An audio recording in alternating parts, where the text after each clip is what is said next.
તમારા પત્ની સીતાજી સર્વથા નિષ્પાપ અને પવિત્ર છે. તેમનામાં કોઈ પાપ કે દોષ નથી. આ દેવી સીતાજીએ મન, વાણી અને બુદ્ધિ અથવા દૃષ્ટિથી પણ ક્યારેય તમારું ઉલ્લંઘન કર્યું નથી.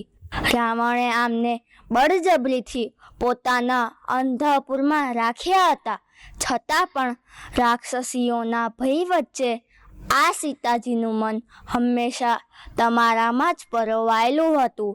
રાવણ અનેક પ્રલોભનો અને ડર બતાવતો રહ્યો, છતાં સીતાજીએ તેના તરફ નજર પણ કરી નહોતી. તેમનો ભાવ સર્વથા શુદ્ધ છે. સીતાજી સર્વથા નિષ્પાપ છે. માટે હે રાઘવ, તમે જનકનંદિનીનો સાદર સ્વીકાર કરો. હું તમને આજ્ઞા આપું છું, તમે કદી આમને કોઈ કઠોર વાત કહેતા નહીં. હે અગ્નિદેવ, લોકોને સીતાની પવિત્રતાનો વિશ્વાસ અપાવવા માટે તેમની આ પરીક્ષા જરૂરી હતી. જો મેં આ અગ્નિ પરીક્ષા ન કરાવી હોત તો લોકો એમ જ કહેત કે દશરથના પુત્ર રામે લોક મર્યાદાનું પાલન કર્યું નથી. હું પણ જાણું છું કે સીતાનું મન સદા મારામાં જ પરોવાયેલું રહે છે. મને એ પણ વિશ્વાસ છે કે જેમ મહાસાગર પોતાની તટભૂમિને ઓળંગી શકતો નથી, એ જ રીતે પોતાના તેજથી સુરક્ષિત આ વિશાળ લોચના સીતા ક્યારેય પોતાની મર્યાદા ભૂલી શકે એમ નથી.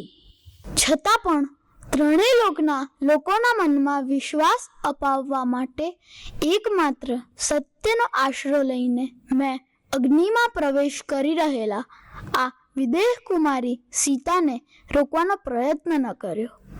આ સતી સાધ્વી દેવી રાવણના અંતઃપુરમાં રહીને પણ વ્યાકુળતા તથા ગભરાટને વશ થઈ શકે એમ ન હતા, કેમ કે આ મારાથી એ જ રીતે અભિન્ન છે જેમ સૂર્યદેવથી એમની પ્રભા. સીતા ત્રણેય લોકમાં પરમ પવિત્ર છે. જેમ મનસ્વી પુરુષ કીર્તિનો ત્યાગ કરી શકતો નથી, એ જ રીતે હું પણ આમને છોડી શકું એમ નથી. તમારા સૌનો મારા પર ઘણો સ્નેહ છે, તેથી તમારા બધા દેવતાઓની હિતકર વાતનું મારે ચોક્કસ પાલન કરવું જોઈએ. હું સહર્ષ સીતાનો સ્વીકાર કરું છું.